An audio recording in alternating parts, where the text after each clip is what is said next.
بسم الله الرحمن الرحيم. السلام عليكم ورحمة الله وبركاته. الفستان ده موضة كان في الستينات.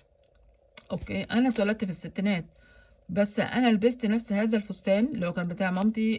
لبسته لما جيت روحت الكلية سنة 79، لان طبعا كان عندي 17 سنة يمكن.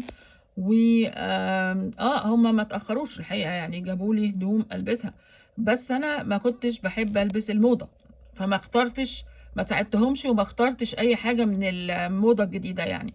ولكن كانت عجباني الفساتين بتاعت ماما واي هدوم بتاعت تايرات اي حاجة، وكنت بلبسها. فكل اللي موجودين كانوا يعني البنات يعني بيستغربوا انت جايبة الهدوم دي منين. فبقول لهم بتاعت ماما. طب وايه اللي خلاكي تلبسيها؟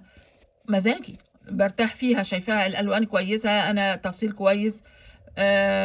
هو انت كده يعني ما عندكوش فلوس ان انت تجيبي هدوم؟ لا عندي، بس انا جبت من ده ومن ده، وفضلت على الوضع ده لغايه ما خلصت الكليه.